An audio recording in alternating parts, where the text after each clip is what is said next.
Graças a Deus, igreja, boa noite. Glória a Deus por esse momento, né? Irmãos, antes de nós entrarmos na palavra, na mensagem, gostaria de fazer uma leitura. Você que trouxe a sua oferta, o seu dízimo nesse momento, abra comigo antes em Mateus capítulo 5, versículo 23. Mateus capítulo 5, versículo 23. Gostaria de fazer essa leitura com os irmãos.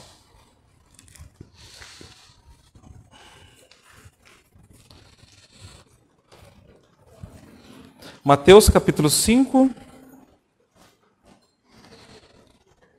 versículo 23 e 24 fala assim: Portanto, quando apresentares tua oferta no altar, se ali te lembrares de que teu irmão tem alguma coisa contra ti, deixa diante do altar a oferta e vai primeiro reconciliar-se com teu irmão. Depois vem apresentar a oferta. Aqui a mensagem é bem clara. Se caso você tenha alguma coisa contra o seu irmão, se acerta primeiro com ele, se reconcilia antes de você estar trazendo a sua oferta.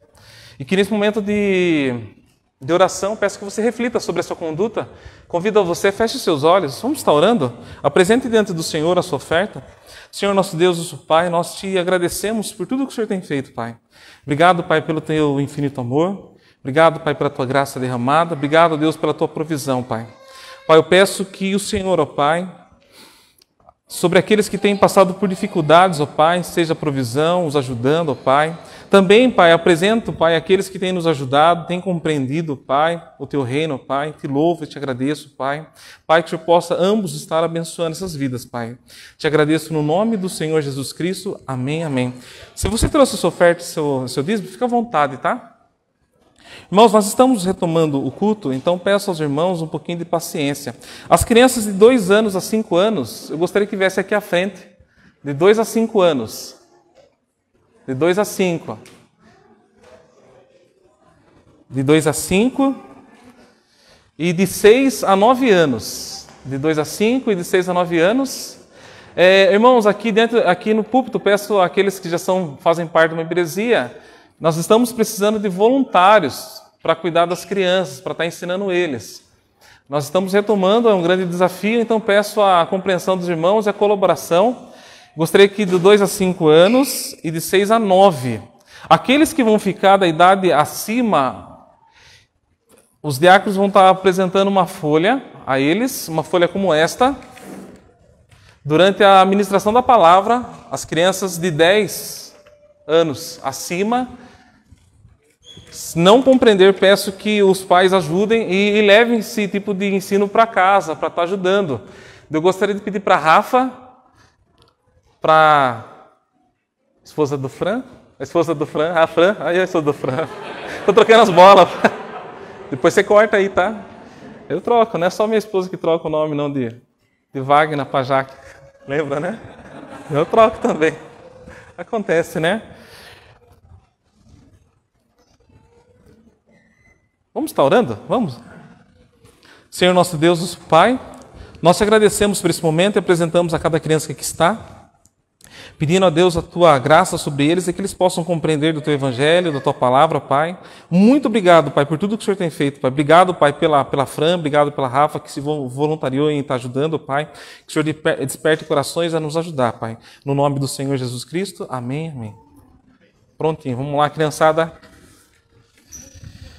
Graças a Deus, né?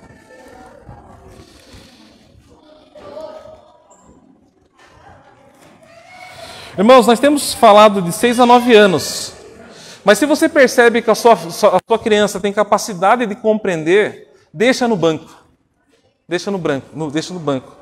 Porque assim, a responsabilidade é dos pais estar ensinando o evangelho. A igreja vai estar fazendo o seu papel ensinando, mas não terceirize a sua responsabilidade. Isso eu peço aos pais. Assim como está sobre minha vida e sobre a vida da minha esposa, a doutrina dos meus filhos, o ensinamento dos meus filhos, eu falo de maneira aberta para a igreja. Ensine o caminho que eles devem andar. É responsabilidade sua, somente sua. Amém? Irmãos, nós estamos em uma série de mensagens, nós estamos no mês de outubro, e é o mês em que ocorreu a Reforma Protestante, em 1517. E com isso nós estamos em uma série de mensagens com o nome 5 Solas da Reforma Protestante. No domingo passado, eu falei a respeito da sola escritura, que tem como significado somente a palavra. Somente a palavra foi um dos principais fundamentos em toda a reforma protestante. O nome é somente a palavra. Por qual motivo? Pelo motivo que reformadores protestaram contra a Igreja Católica para um retorno às Sagradas Escrituras. Pois esta igreja ela havia se desviado da verdade bíblica. Com isso, Deus levantou homens para protestar, para que a igreja voltasse às Sagradas Escrituras. E como todo mundo conhece, houve um grande homem de todo esse movimento chamado Martinho Lutero. Homem iluminado e transformado pelo Evangelho de Jesus Cristo, conforme eu mencionei no domingo passado. Martinho Lutero, ele cravou 95 teses na porta da igreja do castelo em Wittenberg, protestando contra os desvios doutrinários que havia na igreja medieval daquele tempo. E hoje o tema da mensagem é Solus Christus, a centralidade da cruz de Cristo. Por sinal, é uma das nossas doutrinas da igreja. No domingo passado eu mencionei que somente a palavra é doutrina da nossa igreja e somente Cristo é a doutrina da nossa igreja. Todas as vezes que vocês ouvirem Solus Christus, eu estou dizendo somente Jesus Cristo. Solus Christus é um dos lemas da Reforma Protestante, e esse princípio ele ensina que Jesus Cristo é o único mediador entre Deus e a humanidade, e que não há redenção por meio de nenhum outro, ou seja, somente Cristo. E eu gostaria que você abrisse a Bíblia comigo em 1 Timóteo. Nós vamos fazer a leitura do capítulo 2, do versículo 5 ao versículo 6. Assim que você encontrar, eu peço que você se coloque de pé, para que a gente faça a leitura juntamente.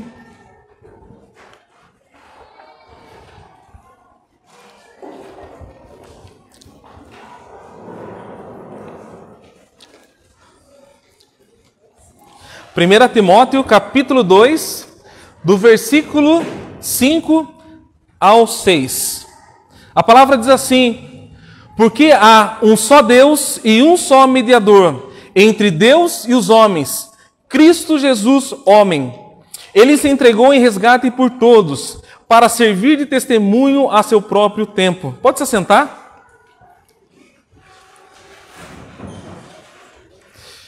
Apesar de Jesus ser o único mediador que nós acabamos de ler, e isso nós olhamos aqui de maneira muito clara, com o passar do tempo e com o afastamento da centralidade do Evangelho de Jesus Cristo na igreja, outros nomes e práticas começaram a achar lugar, começaram a ser colocado, como por exemplo, o brasão do Papa. Eu tenho uma imagem aqui do brasão do Papa, é motivo pelo qual Martinho Lutero ele protestou, e ele escreveu a tese 79, que diz assim: é blasfêmia dizer que a cruz com as armas do Papa, insignemente erguida, equivale à cruz de Cristo. Martinho Lutero estava dizendo que é blasfêmia dizer que o brasão, conforme esse desenho, com a cruz com as armas do Papa, tem o mesmo valor da cruz de Cristo. E o que ele estava fazendo? Cravando essas teses. Ele estava chamando a igreja ao debate, ele estava protestando. Então nós olhamos para todo enredo. Nós vemos os reformadores lutando pela sã doutrina. Irmãos, no início da igreja primitiva, no livro de Atos, nós vemos que o Senhor Jesus e o seu sacrifício, ele era suficiente. Ele não havia meios à parte. E nós olhamos e vemos a centralidade da pregação, que somente é em Cristo. Quando nós olhamos e vemos a pregação do apóstolo Pedro, como está escrito em Atos, capítulo 4, versículo 11, vocês vão estar acompanhando comigo, a palavra fala assim, olha o que Pedro está dizendo ali: este Jesus é a pedra que foi rejeitada por vós, os construtores, a qual foi posta como pedra angular, e portanto não há salvação em nenhum outro ente, pois em todo o universo não há nenhum outro nome dado aos seres humanos pelo qual devamos ser salvos. Esta era a mensagem da igreja primitiva. Somente Cristo. Cristo era o único. Cristo é o caminho. Cristo é a verdade. Cristo é a vida. Cristo era suficiente para a igreja. do contexto primitivo. Porém, com o tempo, a mensagem do Evangelho começou a sofrer com acréscimos. E assim, a centralidade de Jesus Cristo começou a ser diluída. Como ocorre em nossos dias. Igrejas se tornaram casa de shows. E o Evangelho de Jesus, a teologia da cruz, tem ficado do lado de fora. Vemos que a teologia da glória é o que muitos têm buscado. E isto é antibíblico. Ao longo da história, muitos cristãos verdadeiros, homens piedosos, homens fiéis a Deus, eles sofreram perseguições e se tornaram mártires na história do cristianismo. Porém, com o desvio da Igreja Católica, com o desvio da sã doutrina, esses homens piedosos, depois de serem mortos, eles foram considerados santos. E presta bem atenção. Quando eu digo santo, eu digo no sentido de homens idolatrados, praticamente homens sem pecado. Muitos deles colocados como intercessores, pelo qual é ensinado que a oração deve ser feita a eles, a esse santo, motivo pelo qual nós vemos na nossa realidade um monte de santo. Era a maior obra arquitetônica daquela época. E com isso, eles levantaram e finalizaram ela em 1626. Lembrando aos irmãos que no contexto que ela começou a ser construída, a Basílica de São Pedro, havia uma crise na igreja, havia uma crise entre os papas. E Lutero, ele protestou contra esse posicionamento da igreja. E olha o que ele fala na tese 86. Do mesmo modo, porque o Papa, cuja fortuna hoje é maior do que a dos mais ricos crassos, não constrói com seu próprio dinheiro ao menos esta uma Basílica de São Pedro, ao invés de fazê-lo com o dinheiro dos pobres fiéis. Nós olhamos na história e vemos que Martim Lutero ele estava protestando, porque por meio das indulgências a igreja estava arrecadando, estava oprimindo os mais pobres, os mais miseráveis, estava construindo isso. Mas olha que interessante, enquanto a igreja estava preocupada em construir uma basílica, a qual Pedro seria idolatrado, esse é o cerne do coração pecaminoso, o fundamento onde surgem todos os pecados, a idolatria, nós vemos, olha o que Pedro fala em Atos capítulo 10. Atos capítulo 10, versículo 25 ao 26, nós vamos entender que essa idolatria é algo que já tem muito tempo. Olha o que a palavra fala. Quando Pedro ia entrando na casa, Cornélio se dirigiu a ele e se prostrou aos seus pés, o adorando. Mas Pedro o fez levantar, dizendo: Ei, levanta, eu sou homem como você. Quando nós olhamos, nós vemos o posicionamento de um discípulo de Cristo, a qual compreende quem ele é de fato. E quem Cristo é. E naquele momento ele não aceitou a adoração de Cornélio. Ei, se levanta, eu sou homem como você. Portanto, nós olhamos e vemos que com suposto acesso especial diante de Deus, homens piedosos como Pedro passaram a ser considerados intercessores diante do Pai ou de Jesus Cristo, sendo que a principal mediadora é a Maria, nos nossos dias, nós ouvimos dizer assim: peça à mãe que o filho responde. Então nós olhamos e vemos que na história da igreja, nós vemos um desvio da sã doutrina. Para muitos, Maria é mediadora, mesmo sem base bíblica. Nós acabamos de ler que o único mediador é Jesus Cristo. Irmãos, a reforma protestante, ao cunhar a expressão solos Christus, ou seja, somente Cristo, eles atacaram frontalmente os desvios doutrinários que havia na igreja medieval, declarando que a mediação e salvação é unicamente por intermédio de Jesus Cristo na cruz. A cruz de Cristo é um divisor de águas na humanidade. E eu gostaria de abordar um pouquinho a respeito da história da cruz. Irmãos, toda religião, ela tem um símbolo visual. Toda religião. Se nós formos olhar para o budismo, nós vamos ver que eles têm como símbolo a flor de lótus. Por que a flor de lótus? Porque ela simboliza o nascimento e a morte na ótica deles. Quando nós olhamos no judaísmo moderno, nós vemos que é a estrela de Davi. Por que a estrela de Davi? Porque a estrela de Davi representa a aliança de Deus com Davi, de que o trono desse seria estabelecido para sempre e que o Messias viria da sua descendência. Quando nós olhamos o Islã, ele é simbolizado pelo crescente ou meia-lua. Simboliza a soberania em Bizâncio, antes da conquista muçulmana.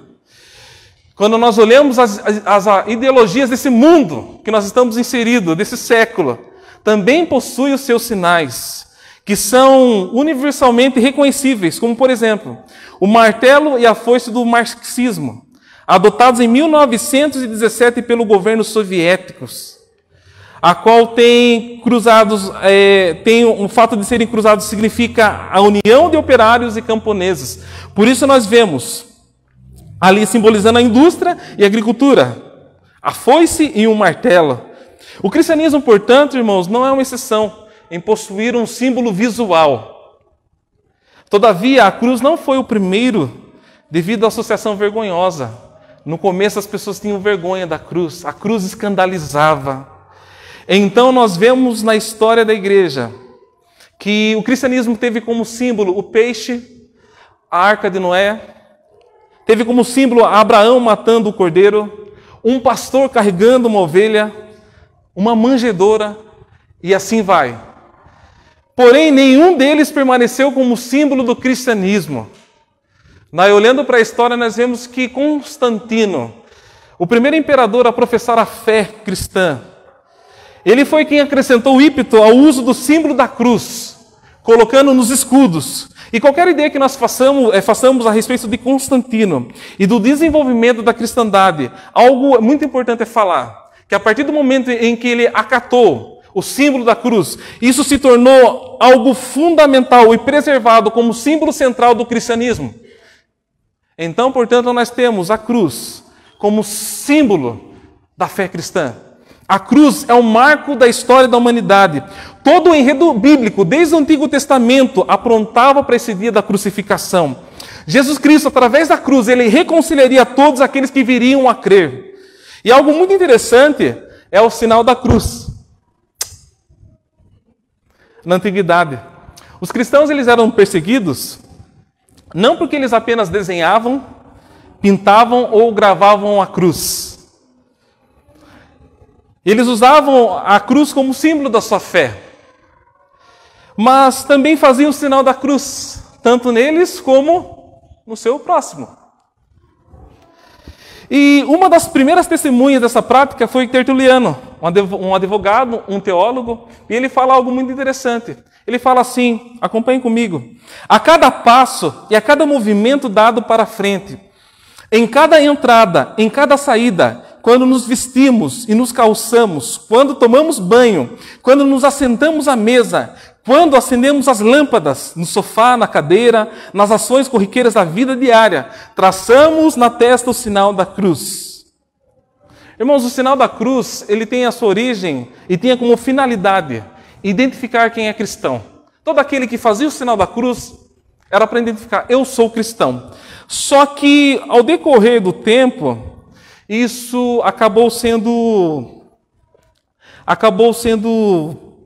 distorcido como o sinal da cruz como algo que traz proteção. Havia um misticismo relacionado ao sinal da cruz. Naquele tempo eles faziam o sinal da cruz, demonstrando, eu sou cristão. E foi ocorrendo um desvio, a ponto que ocorreu uma superstição, a ponto, eu faço o sinal da cruz porque eu sou protegido. É interessante que quando nós observamos um jogo de futebol, a primeira coisa que o atleta faz, ele pisa com qual pé? Ele pisa com o pé direito. O que ele faz? Não sabe nem fazer, mas ele faz. Qual que é a ideia por detrás disso? É a proteção. E isso nós vemos uma raiz de paganismo, superstição. E olhando para a cruz, nós vemos que a cruz, irmãos, assim, é muito interessante falar sobre o sinal da cruz. E a cruz ela foi inventada pelos bárbaros. A cruz era um método muito cruel. Portanto, eram poucos cristãos que faziam esse sinal, porque era algo que escandalizava, porque a cruz era um método mais cruel de execução. Antes de morrer, a vítima podia sofrer durante dias.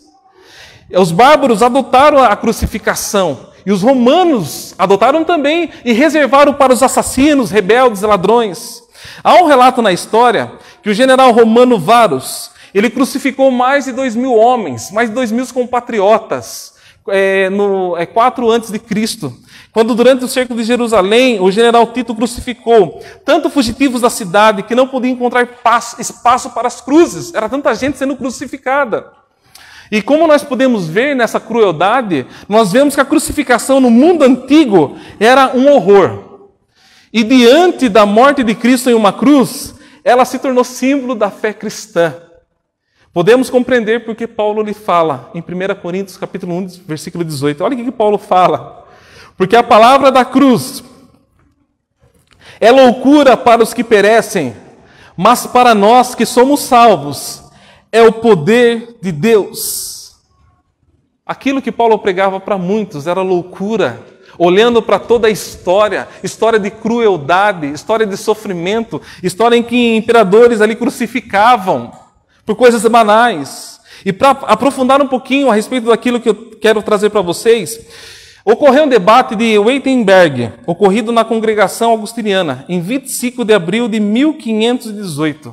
Esse debate, irmãos, ocorreu 6 meses após Martinho Lutero colocar ele na porta do castelo de Wittenberg as 95 teses. Passados 6 meses, ocorreu esse debate de Wittenberg entre as posições que Lutero ali colocava. Lutero propôs uma distinção entre a teologia da glória e a teologia da cruz. E o que de fato ele fez foi distinguir entre as corrupções que havia na igreja medieval e o que a Bíblia ensina a respeito da fé evangélica. O reformador Martinho Lutero, ele acreditava que a igreja medieval seguia a escada da glória, e preste bem atenção, a escada da glória, e não a escada da cruz. E ele usou como base a sua argumentação as imagens da Torre de Babel. Abra a Bíblia comigo em Gênesis capítulo 11, do versículo 1 ao 4, vou ler o versículo 4.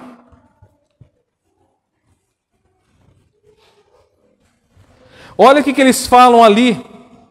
Disseram mais: vamos edificar uma cidade para nós, como uma torre cujo topo toque no céu, e façamos para nós um nome, para que não sejamos espalhados pela face de toda a terra.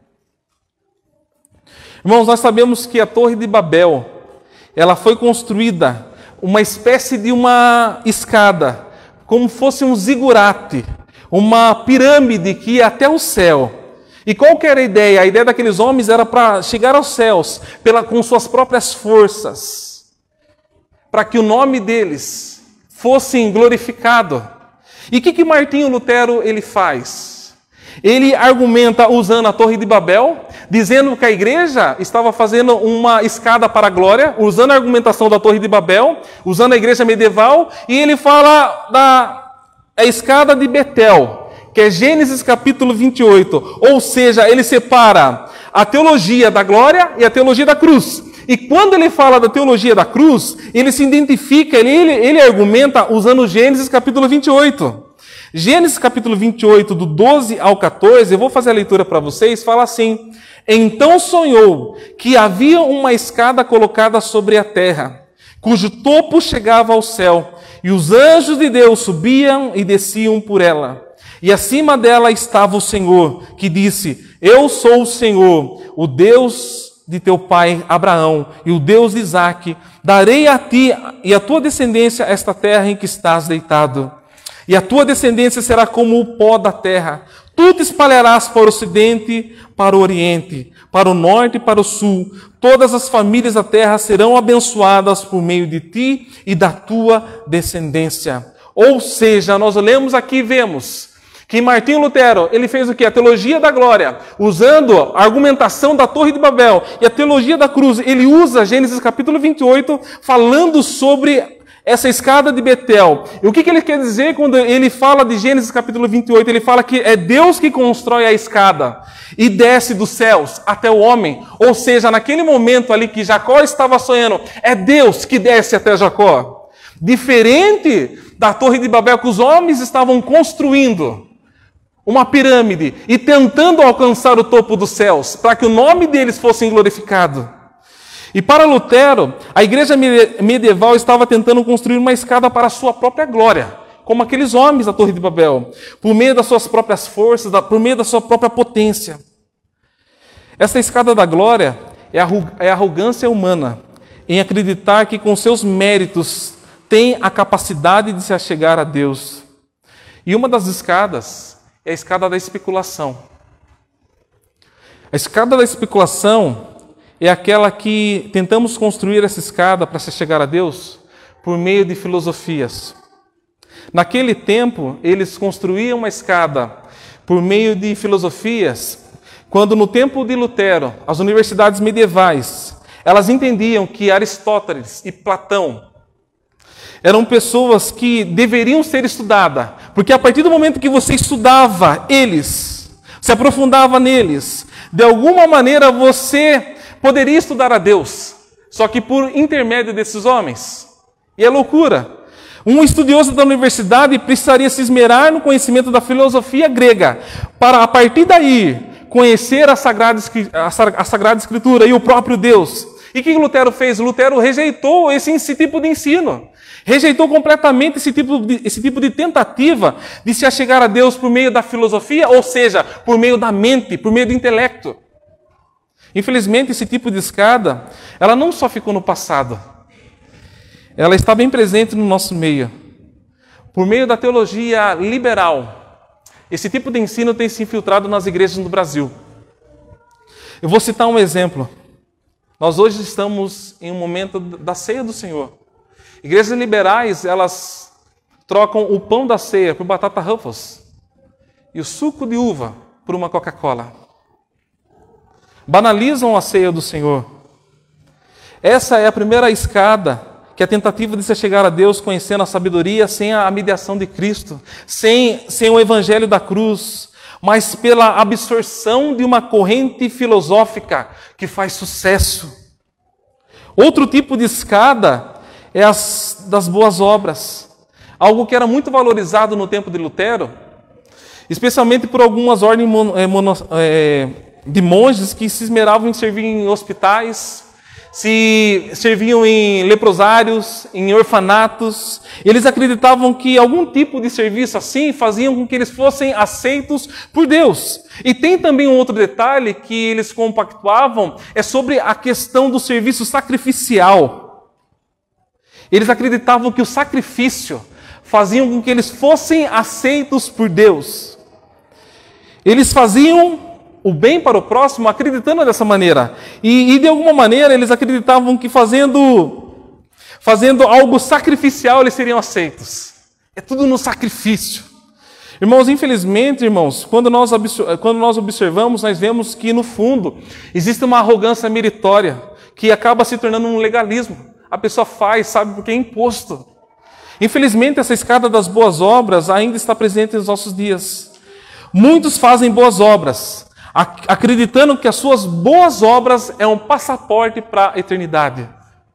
Através das minhas obras, eu compro a minha salvação. E assim vivem em um moralismo, um legalismo, e quando vivem dessa maneira, estão excluindo a graça de Jesus Cristo. Estão excluindo a centralidade da cruz.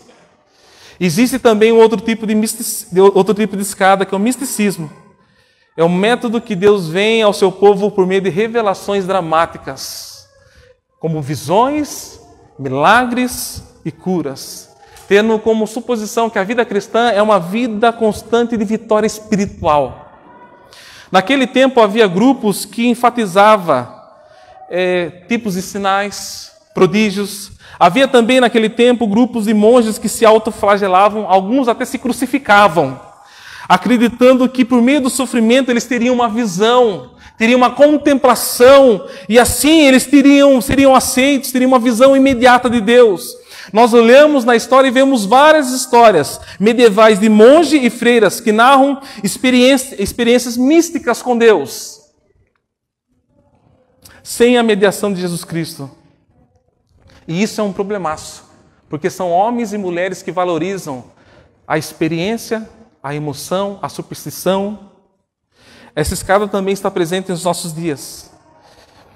Essa escada, que eu estou dizendo que é misticismo, ela se enquadra quando aquelas pessoas que se sacrificam, subindo muitas das vezes do joelho num monte, acreditando que falando algumas palavras de poder, palavras mágicas, vão ser aceitos por Deus ou vão manipular a Deus. Pensam também que vão ter um deslumbre do poder de Deus fazendo alguns tipos de sacrifício. Eles acreditam que pagando o preço, preste bem atenção, pagando o preço, terão uma experiência de poder. Resumindo, no fundo, eles querem méritos.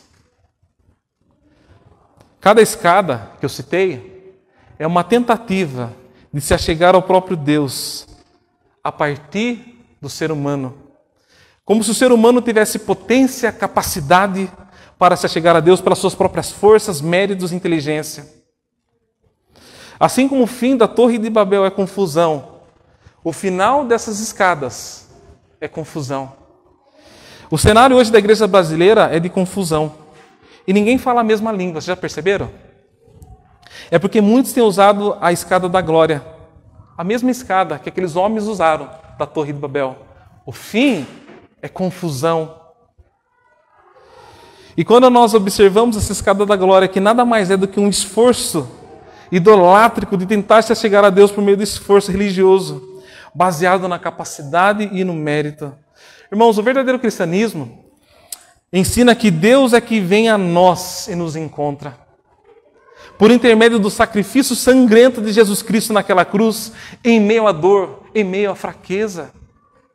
Quando, na verdade, a Escritura, de forma sistemática, ensina que a escada correta, presta bem atenção, a escada correta é a cruz, que Deus mesmo construiu e veio até nós, foi por meio da cruz.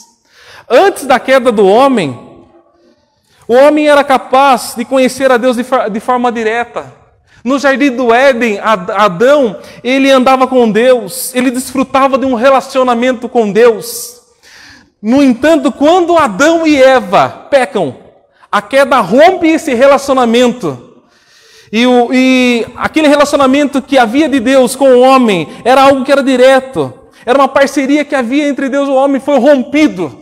E olha que interessante, da mesma maneira que ocorre um rompimento entre o homem e Deus, ocorre também um rompimento de parceria entre o homem e a mulher.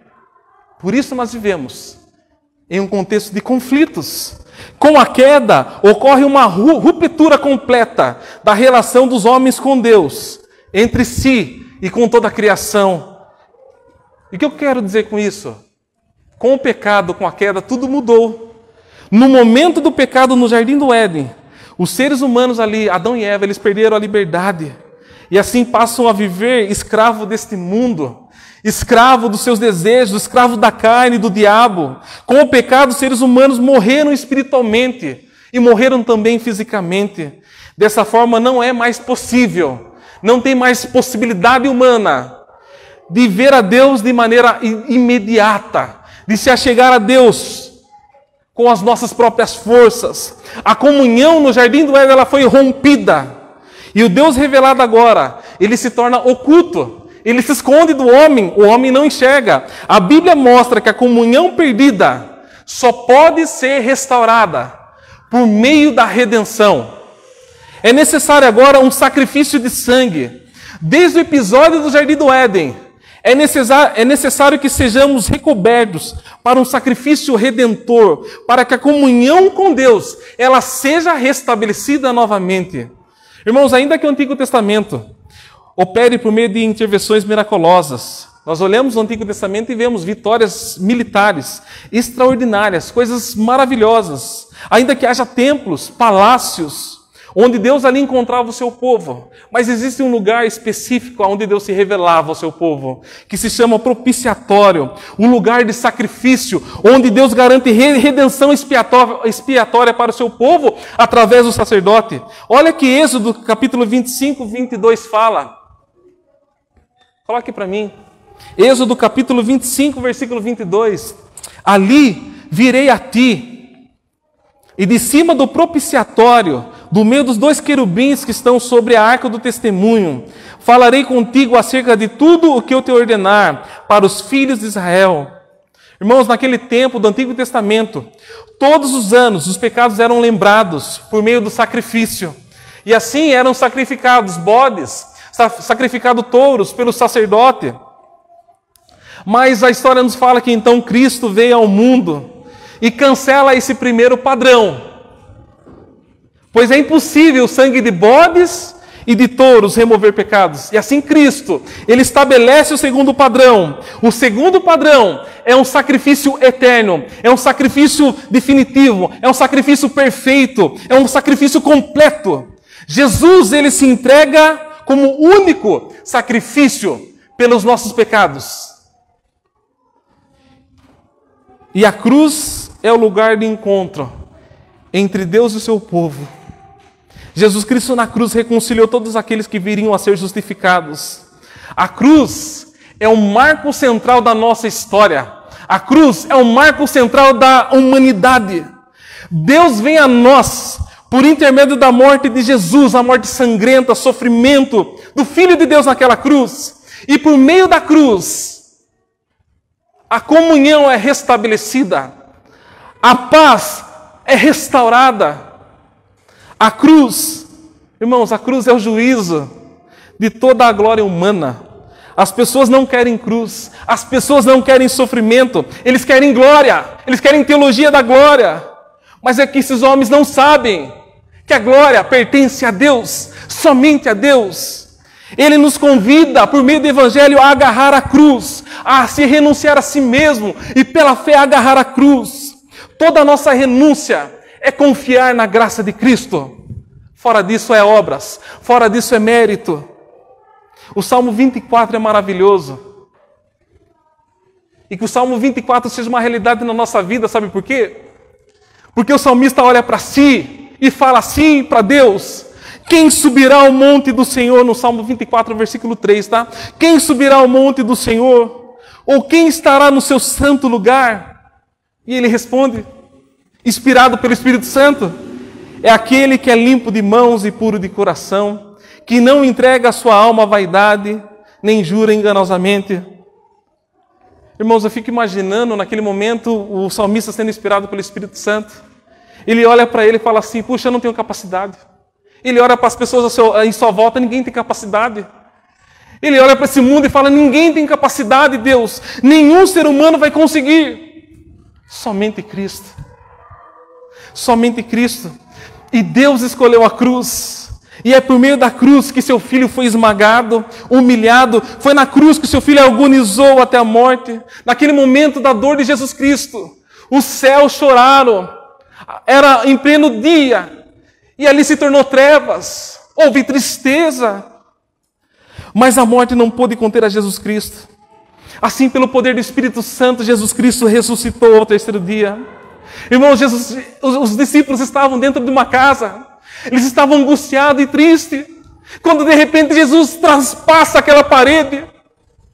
E eles ficam com o olhar atônito, espantados, e Tomé olhando, fala... Jesus fala que me dá um peixe, dá um pedacinho de peixe.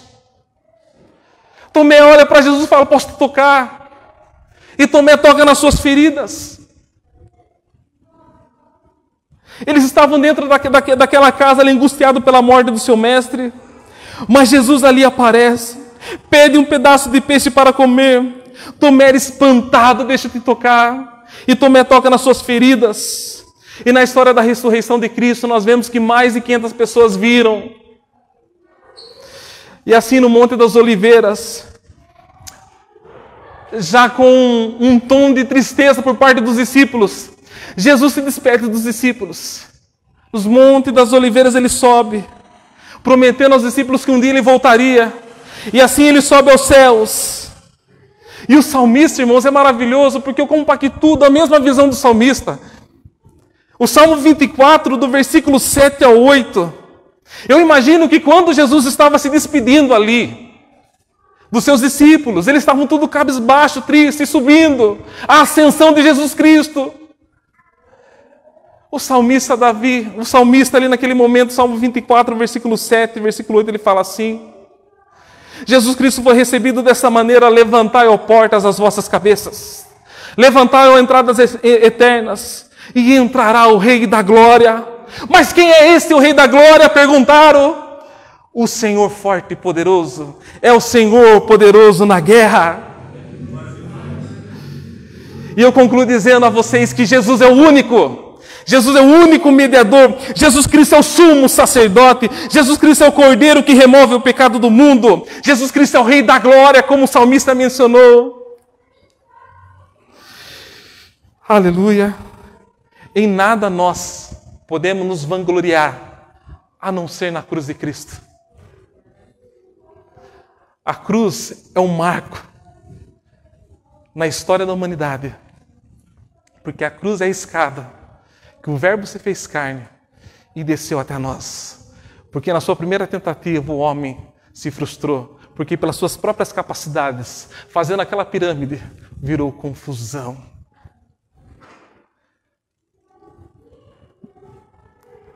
Mas Deus, rico em amor e em graça, enviou seu Filho, porque não tem quem possa subir o monte do Senhor, não tem quem possa fazer, a não ser Jesus Cristo. É Ele que tem as mãos limpas e um coração puro, somente Jesus Cristo. E eu finalizo dizendo a vocês que a luta continua, solos Cristos, somente Cristo. Vivemos em uma realidade em que Jesus Cristo não é suficiente, precisa ter algo a mais. Pastores têm virado palhaços, louvores têm virado uma apresentação, igrejas têm virado um circo, porque Cristo já não é suficiente. A luta continua e nós devemos lutar, porque é somente Cristo. Ele é o caminho, Ele é a verdade, Ele é a vida. Somente por Ele, somente este nome. E eu convido a você a fechar seus olhos nessa noite. E juntamente comigo, em oração, agradecer ao Senhor, que olhando dos céus viu que não havia possibilidade e capacidade humana. E assim Deus enviou o seu Filho para morrer numa cruz. Jesus, nós te agradecemos pela tua entrega voluntária naquela cruz. Deus, nós te agradecemos pelo teu grande amor, infinito amor.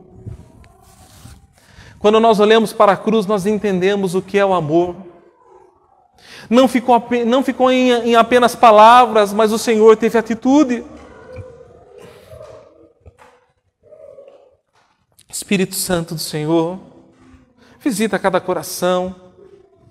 Deus, a luta ainda continua. Trabalha sobre cada coração. Fortalece o teu povo, ó Pai. Sabemos que vivemos em dias complicados, em que a igreja tem se desviado da sã doutrina, mas que seja somente o Senhor, somente Jesus Cristo, somente o Senhor é o caminho, somente o Senhor é a verdade, somente o Senhor é a vida. Deus, a reforma ainda continua. Que isso seja uma luta constante no nosso coração, que possamos lutar com a força que há no Evangelho, que possamos nos gloriar na cruz de Cristo Jesus. Deus, muito obrigado por tudo que o Senhor tem feito. Que possamos amar a cruz, porque foi nela que teu Filho derramou o seu sangue.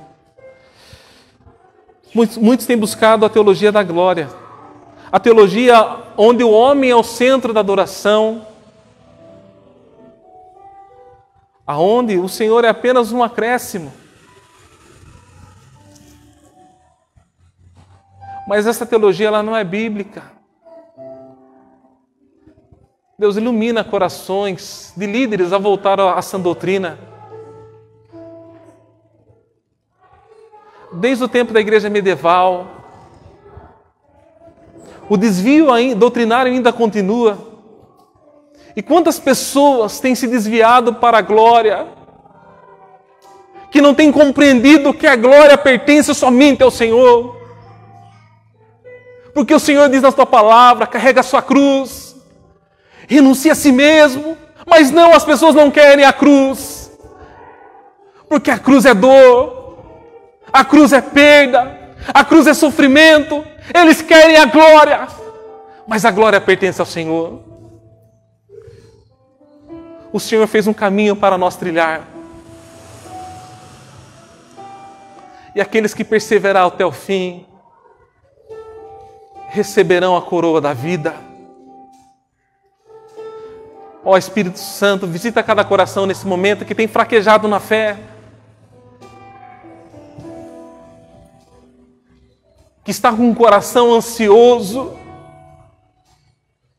Ó Deus, tenha misericórdia desse coração, que ele possa compreender que o Senhor sofreu, e não seria diferente com os seus discípulos. Nesta via dolorosa, é um caminho de dor, de tristeza, mas o Senhor disse a nós: tem bom ânimo, pois eu venci.